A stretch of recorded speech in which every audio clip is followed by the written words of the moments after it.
Welcome to Your Spiritual Besties Podcast. I'm Lauren Ledoux. And I'm Rashida McCoy. We're here to laugh, cry, learn, and connect with you. We discuss anything and everything from our everyday lives to the magical, mystical, and woo-woo. So take a deep breath, grab a cup of tea, and set an intention to receive. Because you deserve it, bestie.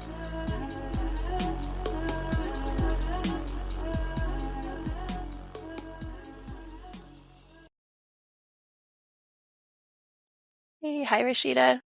Lauren, how are you today?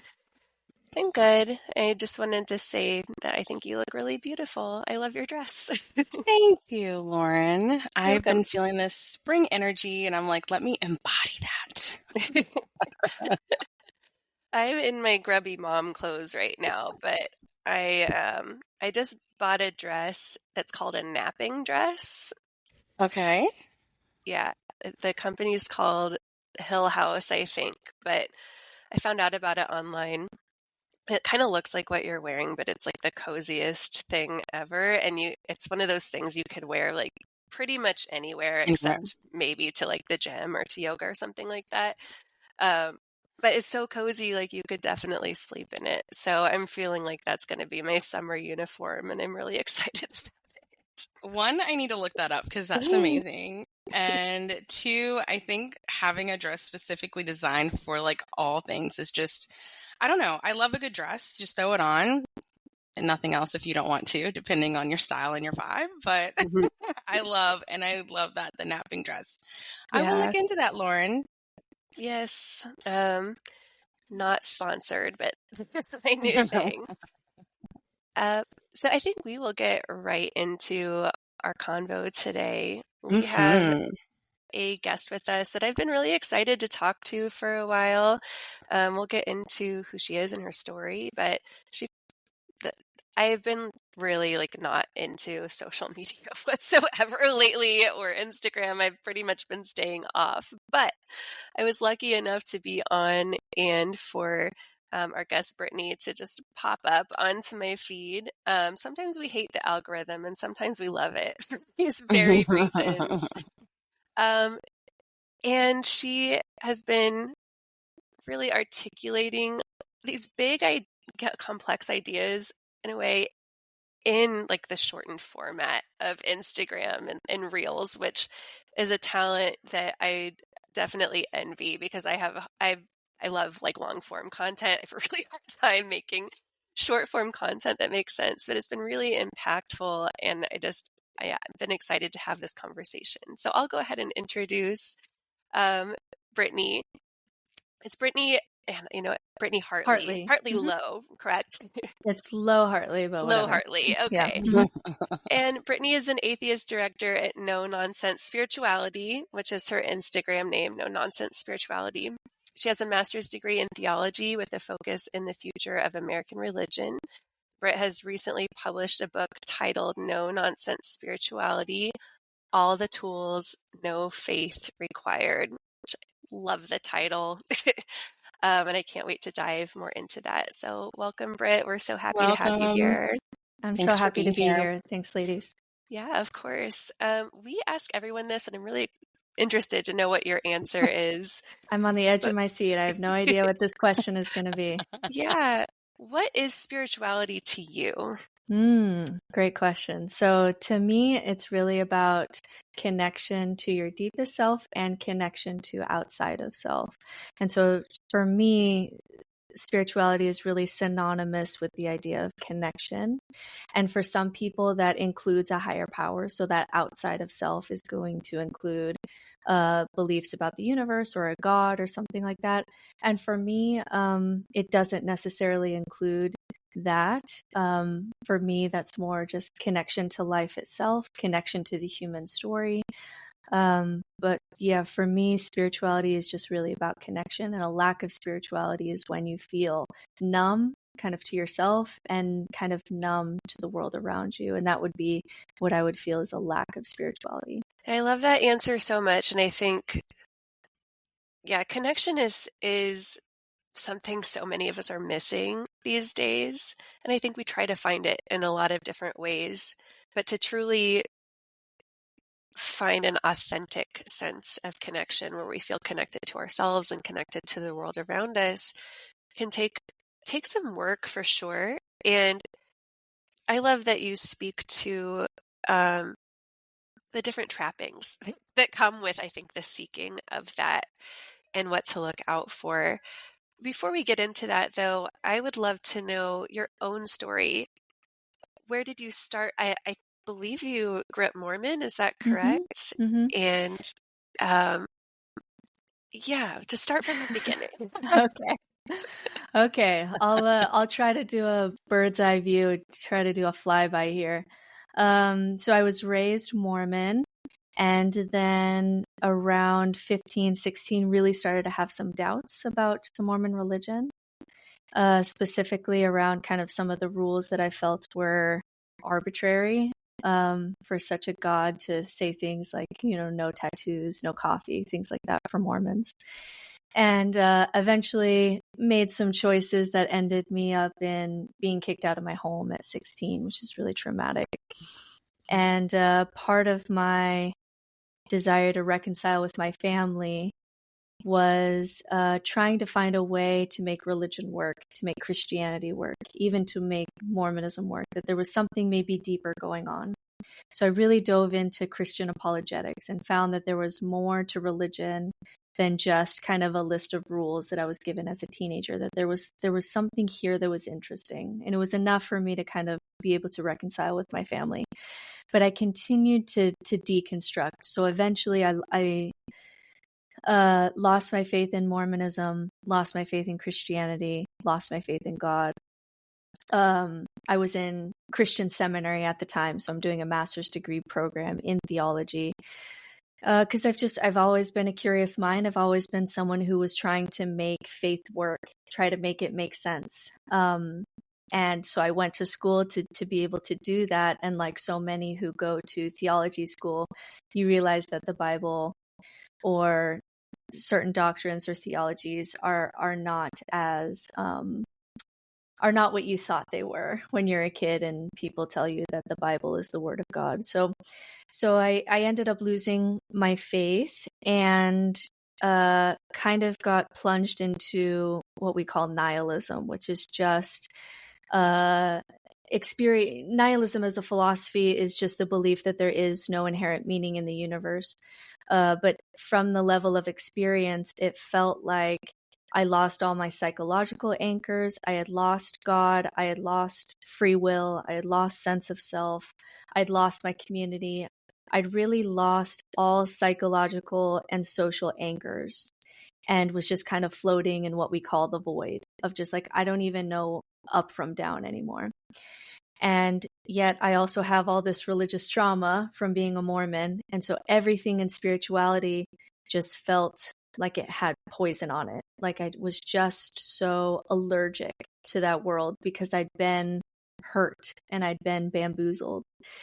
And so I was just stuck there for a while. And so for me, part of my journey kind of out of some of those darker spaces was really finding the science of spirituality, which helped me to feel safe enough to enter back into this world of ritual and awe and transcendence and embodiment, which we especially get from the female side of the conversation, and community and love and connection and mysticism and all of these things, that there was actually science behind a lot of these things where I didn't have to believe things that I just couldn't believe, but I could still access these tools. And so now, so personally, that was a journey of how do I get the tools without being forced to believe things that I just don't want to believe. I don't want to play that game anymore. And then I found that it wasn't just helpful for me, it was especially helpful for others who have been hurt by religion or others who tend to be more skeptical, people who kind of need that science side of things to feel safe enough to enter some of these places that can be considered woo. And so that's just kind of the work I do now is spirituality for the atheist, for the skeptical, for the deconstructioner, for people who have religious trauma. It's essentially how can we get spiritual tools without requiring you to jump through hoops of having to believe things that we just don't know. So that's just kind of my story and my approach to spirituality now. Yeah, thank you so much for sharing that. I think one of the reasons I was drawn to your messaging is because I've gone through my own deconstructing process with evangelical Christianity as a teenager, and yeah, didn't go into nihilism necessarily, but definitely went like very into rationality and agnosticism of just like how can we know anything? And it really is, it's earth-shattering in so many ways, and you put it really succinctly, talking about, I think, the like psychological and social elements of this feeling of grief and loss that comes with that. And, I wish back then that I would have been able to have access to teachers who could maybe connect me back to this feeling of connection without the dogma. And instead, it has taken a couple of decades for me to really like figure out my own path, and it's still continually evolving. Okay, in just a little bit, babes. One of the things Rashida and I love asking people is, what is spirituality to them? Because it is totally different to every single person that we ask. And that's part of the beauty of it, that that isn't a specific path that's been prescribed and handed down to us. It's something for us to figure out on our own. So yeah, I appreciate your story so much. Rashida, do you have anything to add to that? Yeah, no, I really love hearing Brittney's story, because no matter who we bring on the pod, I feel like we can see ourselves in each other. And I think that's really what this connection is all about. And especially like what we're meant to do here. We are individuals. In my opinion, we are individuals, but we are connected in some way, and being able to have compassion and seeing ourselves in each other's story is all a part of the process, part of this process. But I was really intrigued, Brittney, when you said that when you went to theology school, like the Bible wasn't exactly what we thought it is. We thought it is when we were growing up. And I just kind of would love to know a little bit about what you mean by that, because I too have been having some issues being older now, knowing that the Bible isn't this book that we've been given and told to read and follow and prescribe to the teachings that are in it, and really looking at it as a man-made, put together piece of work that was, from things that were passed down orally, and also translated, and also different parts missing, and also there's not a lot of females in it, and also. So yeah, I would love to get like what it was for you that really was just like, dang, like what? Yeah, so when I was younger, just like you, I just kind of was told that the Bible was this thing, that God has given us, and it gives us direction, and it gives us objective morality so that we don't have moral relativity. And then I go into college and really study the Bible and realize that it's oral tradition, on myth, on translation, on legend, on myth, on translation. And it really is just a mess. Like the whole thing is a mess. Now, are there stories that still inspire me? Absolutely. Are there stories about Jesus and parables that I say, there's some wisdom teacher here that still is coming through in this parable? Absolutely. Is there benefit to reading a long form conversation, which is what the Bible is? This is a long form conversation about some of these deep human questions. Absolutely. But is it anything like objective morality or, given to us directly by God? Like you just can't justify that. Like we just know too much about these texts. And if we didn't have any identity wrapped up into our Bible or into our beliefs, it wouldn't be that big of a deal that, maybe this King Arthur story is more mythic, more legend than real. If you tell people that, that's great. We can still read this story. We can still read this story in school and glean from it. The difference with the Bible is it's holding on to a lot of other things. It's really, for a lot of people, it's their foundation for God. Believing that Jesus was resurrected is how they're avoiding death. And we know from terror management studies that our subconscious is always trying to avoid avoid thinking about death. And so it's also your access to community. It's how you are processing things like grieving when someone dies. And so that belief isn't just a story like a King Arthur story that you learn is a myth, but it's okay. It's actually holding on to a lot of psychological anchors. So if you lose the Bible, you lose your faith, you lose God, you lose a lot of things with it. I lost my entire friends and family community. Yeah. I lost all of my rituals for coming of age, for grieving, for rites of passage. I lost sense of self. I lost identity. I lost belonging. I lost ritual. I lost spirituality. I really lost everything that it was tied to, which is why a faith crisis can be so hard for people and really lead someone into a dark night of the soul or even nihilism. It's because it's this anchor that's holding a lot of things. And it's also holding a lot of psychological monsters at bay, things like meaninglessness, isolation, death, things that we're trying to kind of run away from because they're so scary. That's all tied into kind of your beliefs around the Bible and God, because religion is keeping a lot of things at bay.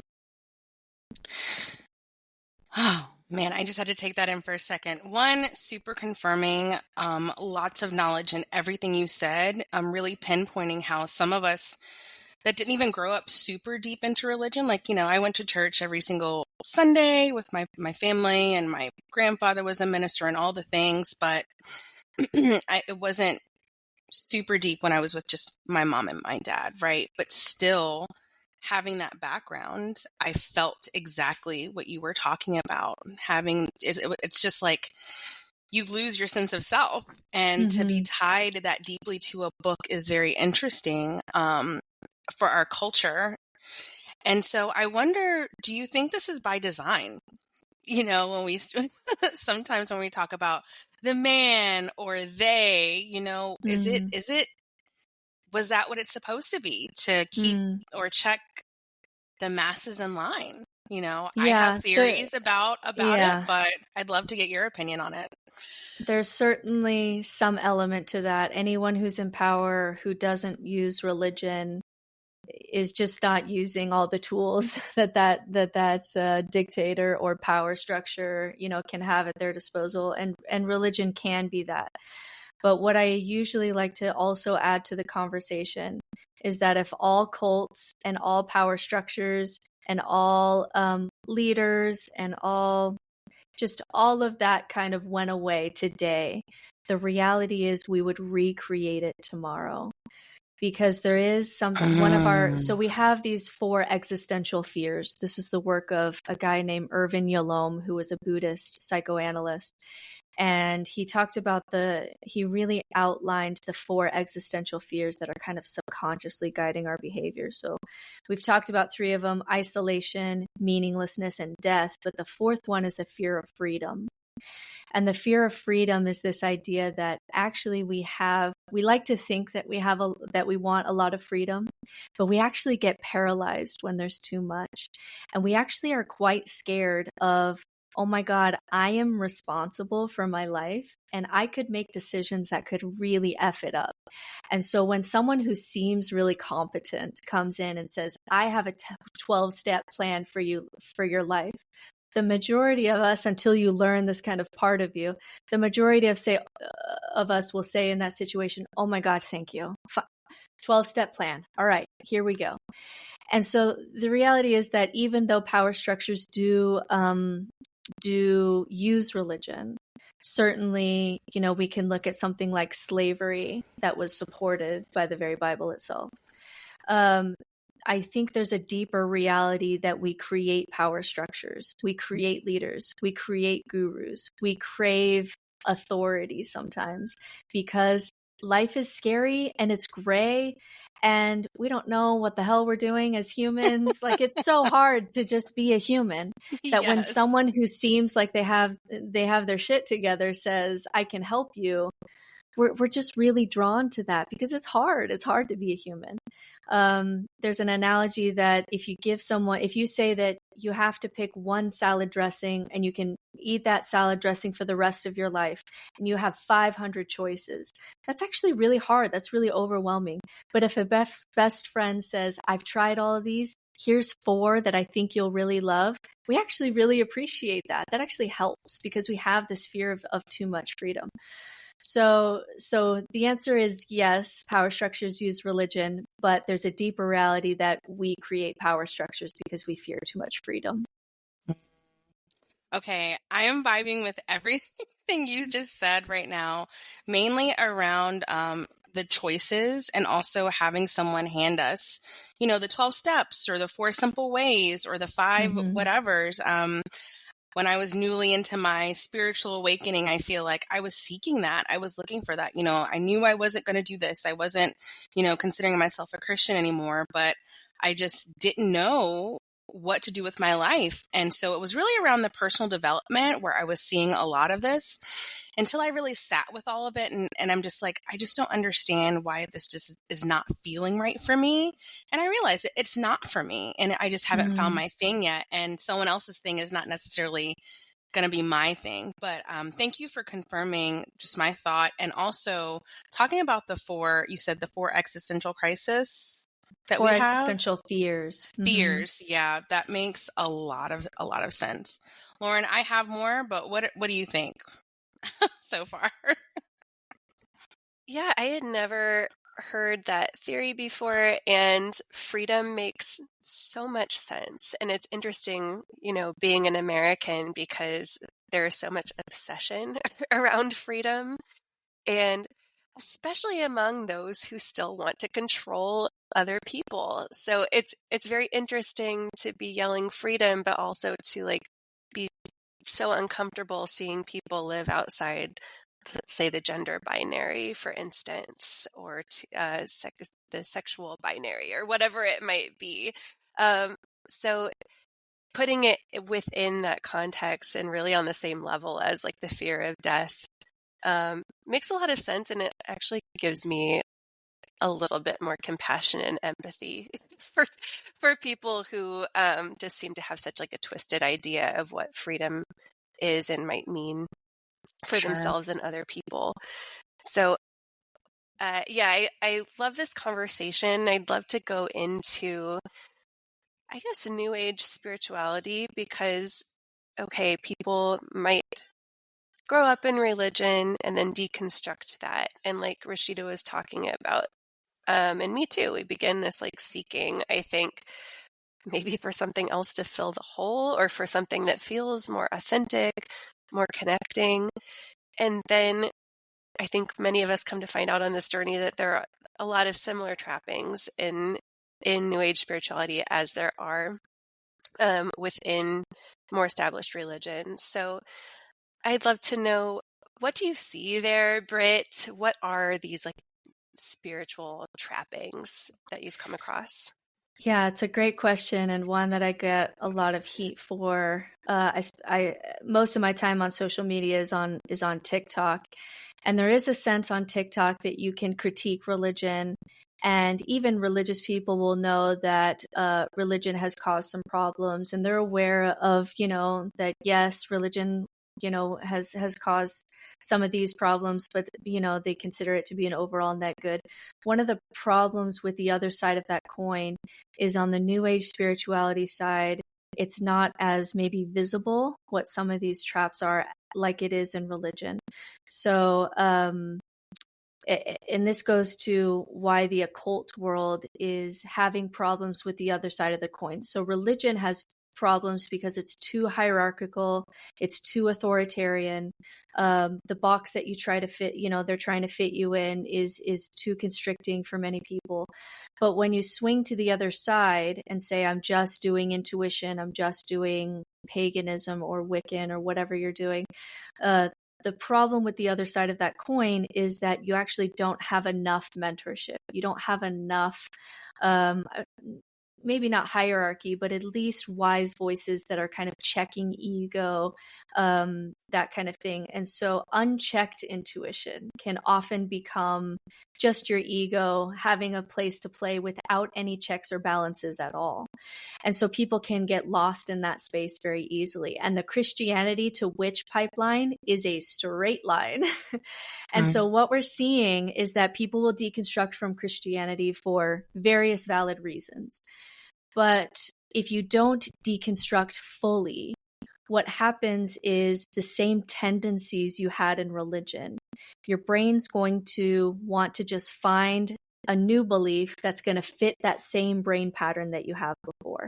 So if you felt very special as a Christian because, or a Jew or a Mormon, because you know, every religion is God's special tribe if you're that religion. And so if you felt very special, which is one of the kind of spiritual traps of feeling like you are, you know, God's special or the universe's special child. If you felt that way in religion, if you haven't fully deconstructed that, then you're going to go into New Age spirituality and say things like, I was born with my third eye open, and I have magical powers, and I can manipulate energy, and I am a special kind of empath, and I'm a medium because I've been blessed with these powers, kind of thing. And not to say that people don't have gifts or people aren't unique, or people aren't just beautiful in the expression of what they are, but there's a kind of drug that happens there where you get to feel better than everyone else. It's kind of in your blind spot. Same thing with something like manifesting. So, for example, a lot of what we do in religion is to try to order chaos so that we don't feel so scared all the time. So we're praying all the time because it's this ritual that we do to be able to feel like we have some control in a universe that just is so random and chaotic and terrible things happen all the time.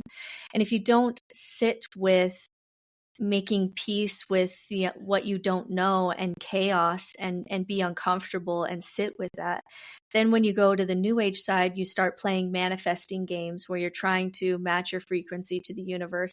And again, and the universe becomes then this genie that gives you what you want if you're kind of in the right frequency. And if you don't get what you want, then you weren't aligned, and it becomes prosperity gospel. But instead of it being in Christianity, prosperity gospel, where, you know, give your money and time to Jesus and your business will become wealthy, you're doing that same thing, but with the universe and with this kind of vague pseudoscience around vibration and energy. Not that there isn't energy, but energy is the word where you can put in any belief that you have about the universe in the New Age world, because it's just that's where you can kind of hide a lot of truth claims about reality that we just don't know yet. It doesn't mean that you're wrong. It just means that we don't know yet. So if we don't actually face the things that cause religion and cause superstition and cause kind of some of the problems with religion, what ends up happening is we leave religion, we have the same brain patterns as before, and we just find things in New Age spirituality that replace those things. And so we actually haven't deconstructed religion. We've really just switched religions. And now astrology is your religion. And now you're judging people based on their sign.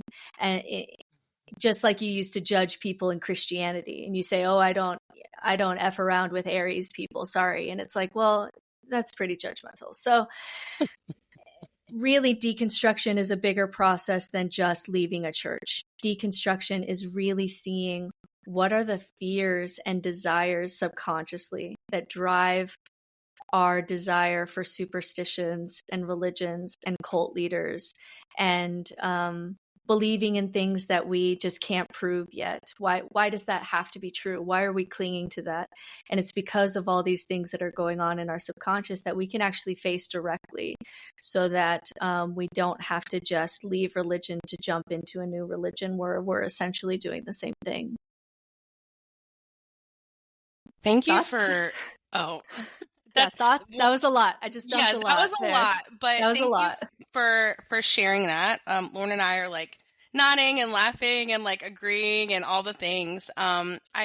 I normally don't write down a question, but I did. And you started answering that. I said, how do you fully deconstruct? And you were saying we have to look at the fears and desires subconsciously that drive these things. How does one do that? If someone's listening to this right now and they're like, okay, this makes sense. I can see myself in and how I have done that and how I've just like jumped sides, what is the work that I need to do before I come back to this thing that I thought I felt aligned in?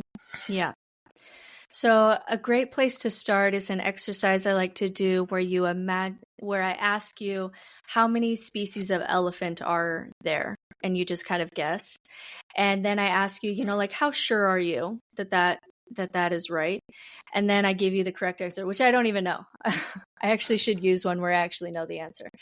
And for that, if you guess 20 and there's 3 or 5 or something like that, it's like, oh, I didn't know that. How lovely. I got to learn something new today.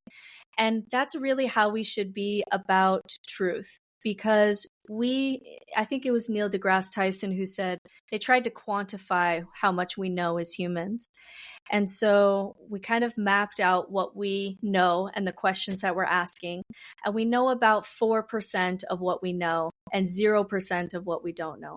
Our limitations for understanding what's going on as far as ultimate reality are extremely limited, which means that we should be holding to truth fairly lightly, because when we look at human history, we've just always been wrong. Whatever our theory is for about what's going on in the world, what's happening at a metaphysical level, 100% of the time we've always been wrong. So I think that should give us a little intellectual humility. And so if you are in a place where you're using a tool, and if you find out that you're wrong, it feels about the same as being wrong about elephants, then that feels a little bit safe. You're using this as a tool or as a theory, seems to be okay. Now, if you find out something and it's devastating to your identity, to something going, like learning that you're wrong in something is actually devastating, it means that it's covering a fear or a subconscious desire or a trauma or something like that, and it's worth digging into. So if you're wrong about Reiki, or you're wrong about astrology, or you're wrong about tarot, or you're wrong about some of your claims around some of these things, if that's devastating to you, it means that you're using it for something that you psychologically need. Maybe that's how you're feeling safety. Like doing astrology helps you feel like you can predict the future a little bit, or at least have really good hindsight bias on the past. And that maybe makes you calm down your anxiety about the world being kind of chaotic. And so if you're wrong about astrology, that's going to be really painful. That's going to really hurt you. And that means that astrology belief is actually covering a fear that you have. Like you have not faced your fear of just sitting with chaos a little bit and making peace with it, making peace that we don't know a lot of things. So that's a good test I like to start with. How loosely are you holding on to your beliefs? Are you able to change your mind? Are you able to be excited to learn new things? Or are you really sure that this has to be true? And if it has to be true, we're clinging. And if we're clinging, it's because there's a reason under that. And as a spiritual director, that's what I would do with a client. I never tell a client what I think is true or real. That's really spiritually unethical to do. That's not my place to do. Sometimes people will ask me my opinion in a spiritual direction session, and really I try to turn that back on them and say, why are you asking me? And it's usually because I want an authority to tell me, right? And I don't want to play that game. So usually I really turn that back to the client and say, why does this thing need to be true? Why are you asking my opinion on this? Why do you need to know this thing? Instead of, can we make peace with not knowing? Can we make peace with chaos? Can we make peace with randomness? Can we make peace? And that's how you get that eye in the storm kind of sense of being, where you're not clinging to things anymore because you've made peace with death. You've made peace with meaninglessness. You've made peace with isolation. You've made peace with some of these monsters that lurk in our subconscious. So really it's digging into, what do you believe and why do you need it to be true? and what is lurking underneath that probably could be faced directly. Then once we face those fears directly, then we can go into near-death experiences, because that's super interesting to you. Great, let's dig into that. You're finding that interesting. But what happens is Christians go right from Christianity to near-death experiences. Why are they doing that? They're trying to find a reason to not face their fear of death. They're trying to find a new belief that did what Christianity did for them when it comes to death. And my approach is, let's face death directly. Let's sit with that. Let's die a little bit and make peace with death being a part of life. And then when we've faced that monster and we're not kind of clinging, when we've made peace with that particular monster, then let's go and study near-death experiences and see what's going on there and see if we can make heads or tails of it, because then we don't need anything to be true. We can just go in that space to play, to explore, to be curious, and that tends to be a lot healthier for us, that approach, I think. Yeah, to me, what I'm feeling like how your approach is, on the front end, is a very masculine approach, i.e., let's do the work, let's do the homework, let's really look at this for what it is, be open to what may come up, and really, figure this out to see why you need this. And then we step into more of the feminine approach of just being allowing, receiving, not really letting it sway you either way. And that's just kind of how I'm feeling what you're talking about. But I really do like that process, because I think a lot of us leave the religion because it doesn't feel good for us anymore. It doesn't make sense for us anymore. And because we have those neural pathways that you were talking about, our brain is still looking for that path to kind of that connection that we had before. We do find ourselves in other things. And I like when you talked about, it's not that you don't believe in these things like near-death experience. It's not that you don't think that they have a place.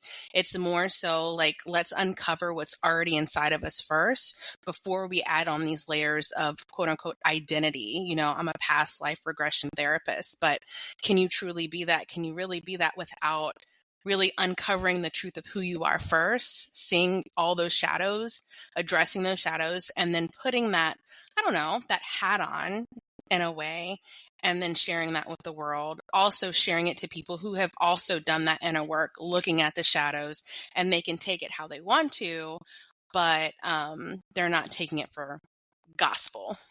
Yeah, the past life regression therapist is such a beautiful example for what I'm talking about, because is it possible that we have past lives and that we can tap into, we know so little about reality. It's totally possible. So when someone hears that I'm a little bit more science driven or I'm an atheist, people will think that, oh, you just think that science explains everything. And it's no, it's the opposite. We are admitting how little we know, and we're having some intellectual humility about it. But what happens with the past life regression therapists and some of the gatherings that they do is that 100% of them believe that they are Cleopatra in a previous life. And there cannot be that many Cleopatras. You were probably just a slave. Statistically, what's interesting when you look at the statistics of people who claim that they've tapped into their past life, the one that comes up the most is Napoleon and Cleopatra.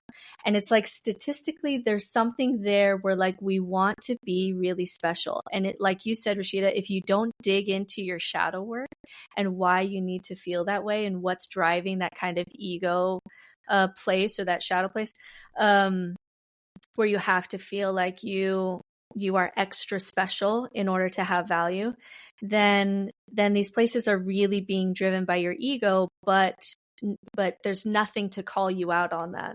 And so there's this party, for example, where people who are past life, people who work in past lives, it's called Come As You Were. So you come as one of your previous selves. And I kid you not, there will be 40 Cleopatras.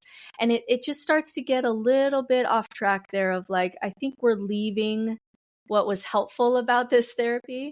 And we're now moving into these places where, again, it's like religion. There's a lot of faith and a lot of ego involved with what's going on, but nobody can call it out because it's a little bit more subtle than religion.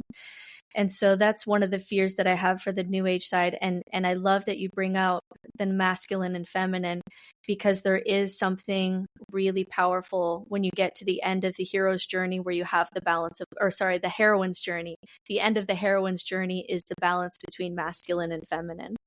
And I really find that to be the place that I personally have found the most wholeness, where my brain is online. I can think analytically about things. I can use my philosophy background. I can look at statistics and data. And I also have a lot of experience with female mystics and this embodiment and the resonances, because one of the best ways to get out of nihilism is to really follow the resonances in your body about what really makes you excited about being alive and how we lean into that. But when it's just analytic, you can get to very nihilistic places. And if it's just body, like you are only in your body and your mind, and that checks and balances, that kind of masculine side is totally turned off, you can also get lost into spaces where we all know someone who's kind of lost in their own worldview around crystals and manifesting an energy. And they're a little bit lost down that rabbit hole. And there's nothing really you can do because they're so fully invested in their intuition. They have no check or balance on it. And so really for me, secular spirituality has been the place where I can fully lean into embodied spirituality that we get more from the feminine side, and also keep my brain online and not have to turn that off, because that's part of me too. Yeah, I mean, you're really speaking to like being whole.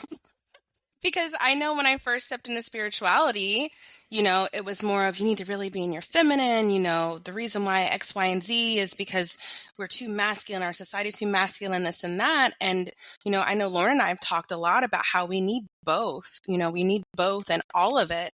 And honestly, sometimes, yes, there's a separation because we need to have our categories as human beings.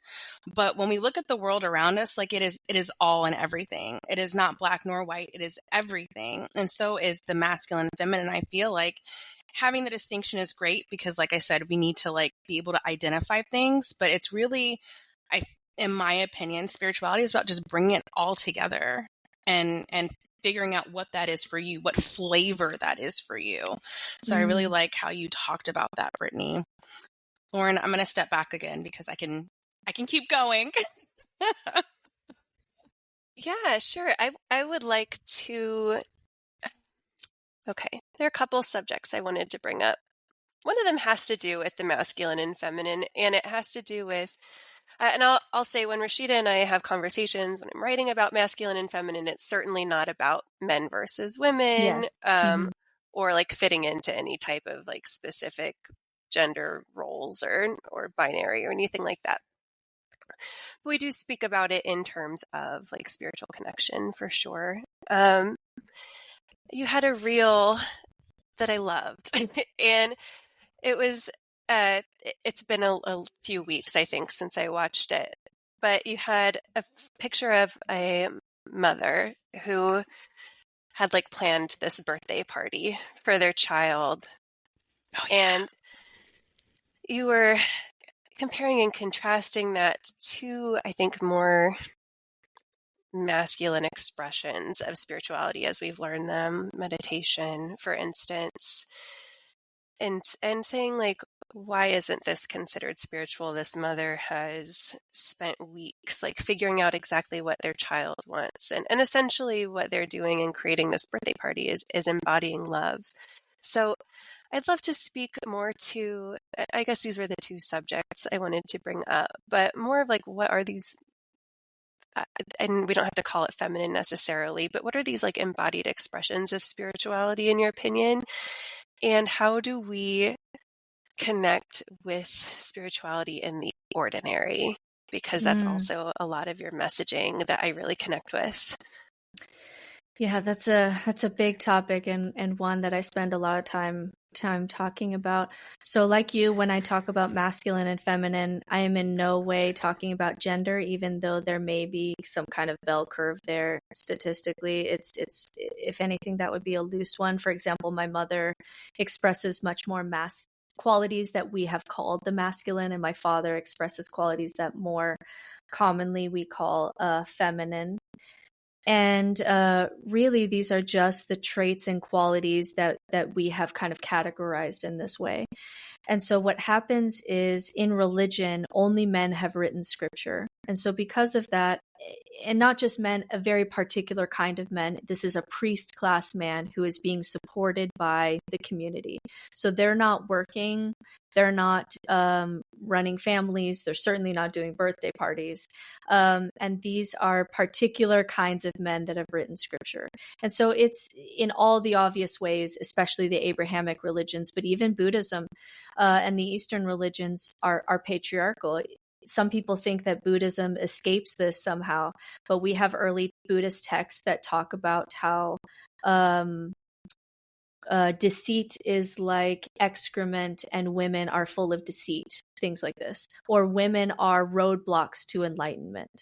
Or even just the pattern of Buddha abandoning his wife and child to go sit under the Bodhi tree to receive enlightenment. Like, okay, someone was taking care of that child while you got to sit under that tree and become enlightened. And what's, her story? What would she think about your enlightenment as she's caring for this child?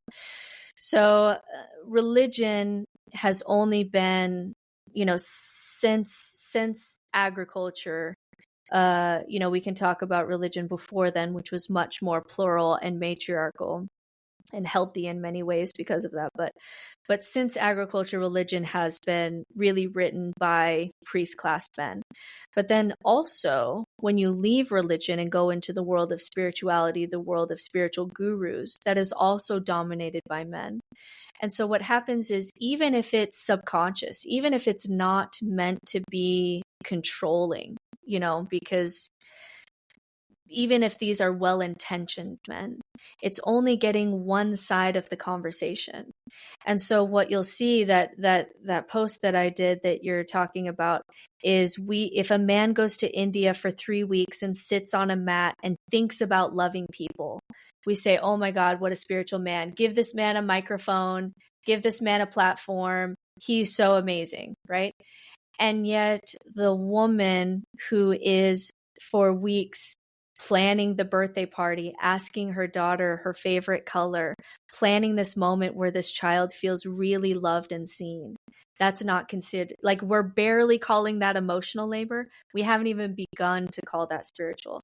And the man who's on his mat in India doing shadow work by himself, which is like a vacation, like you guys, you have young children, like that is a vacation for a young mother. And yet we will praise that all day long.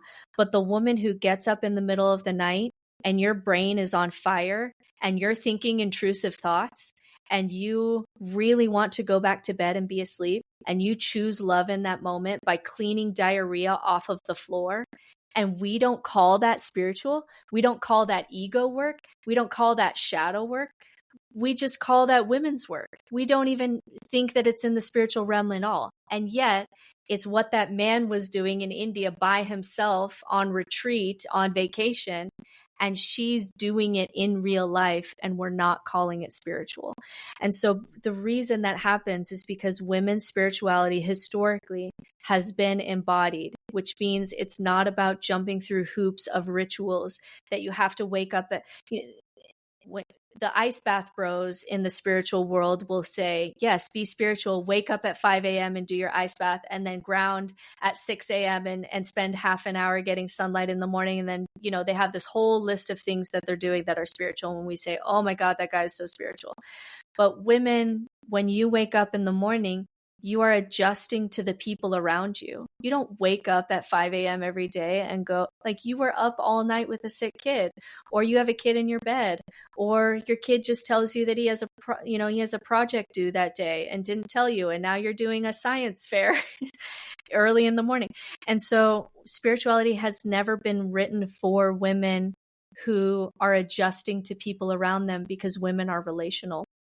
another thing that we see is that even the term enlightenment has this very masculine baggage to it, not baggage, but lean to it, because it's really about enlightenment of the self.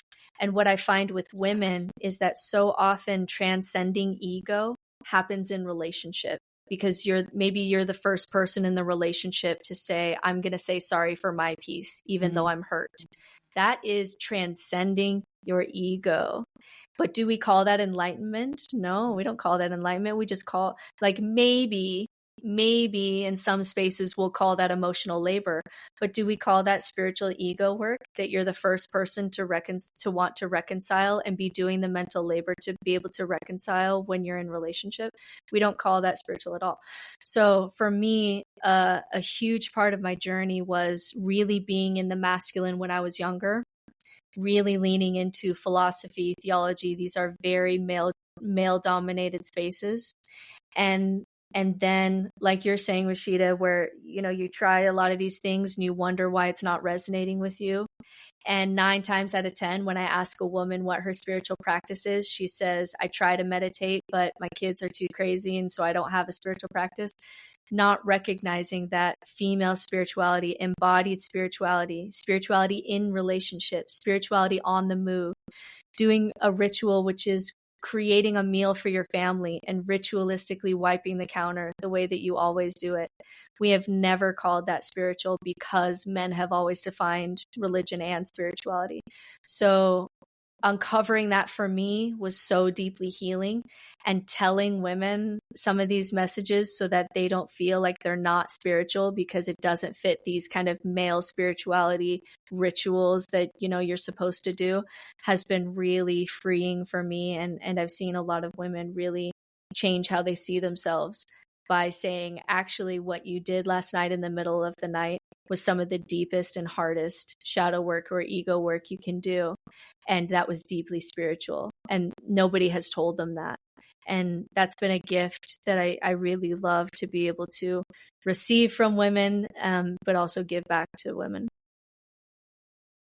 I just did a really big rant there because it's super important to me. No, it is so important. And I think, Lauren and I have been together since 21, 22. I can't remember. Time is always blurring together in my life with 2 children. But we've come to feel this way deeply, a lot, and not seeing and not hearing, like you said, other women even talking about this, sharing about this, because we are, supposed to meditate, because that's what spirituality is. We are supposed to just sit quietly and, allow our thoughts to pass. And sometimes, like when you have a screaming baby, or you're dealing with a cesarean wound, or you're doing all of these things, like it just doesn't fit.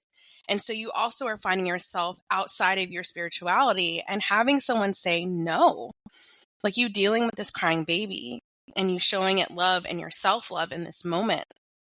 While, maybe your partner's off working, or you're the one that gets up every single night at 3 a.m. because that's just how it has to be at this point. That is deeply spiritual.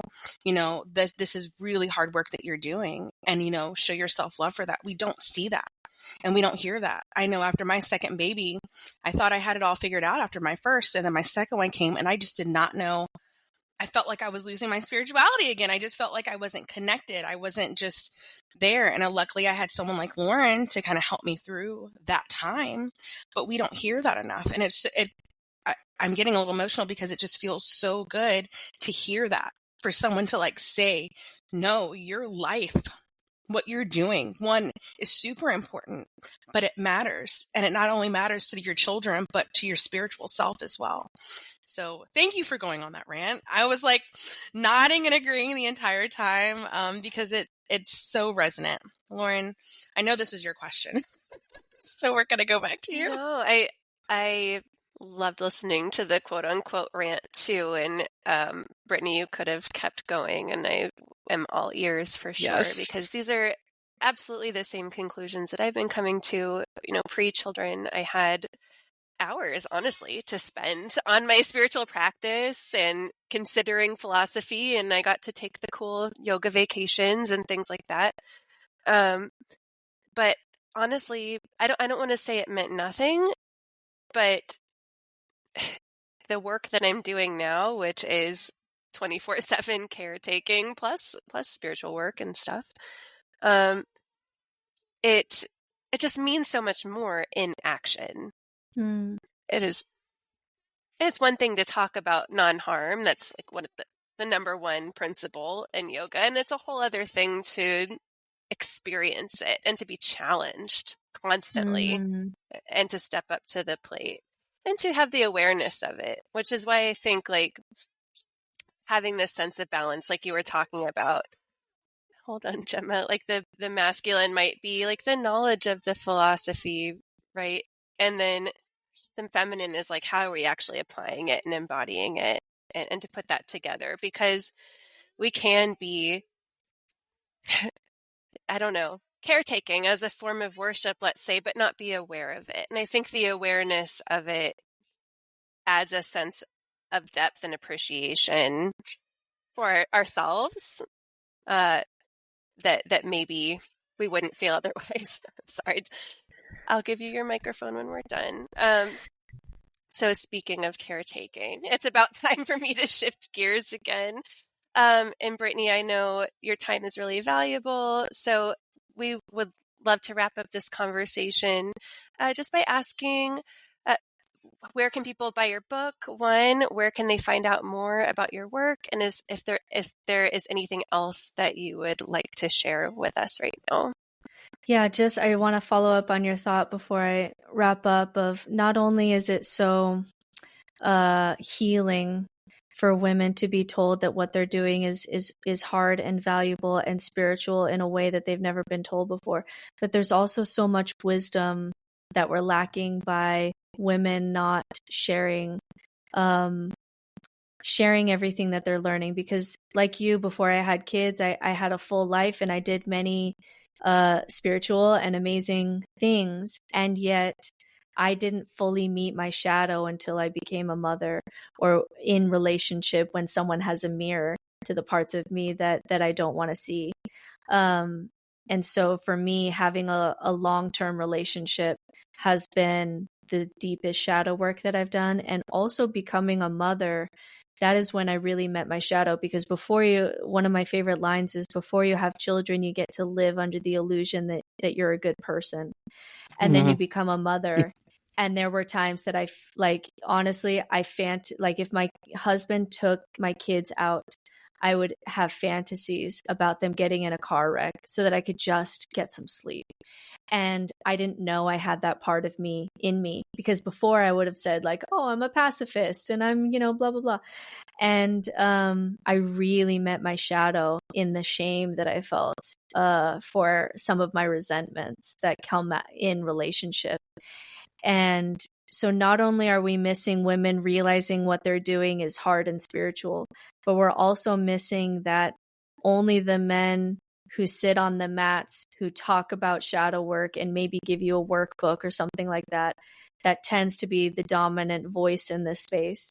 And yet the women who are doing what I think is the hardest shadow work, because you're going to be thinking the hardest thoughts. You're going to have the most intrusive thoughts.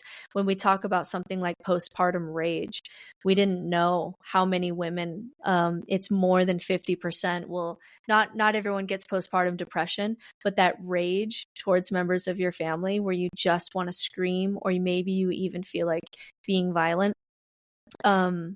We have a whole society of women who have faced this and come out the other side and tried to choose love in that moment. That is incredibly hard shadow work.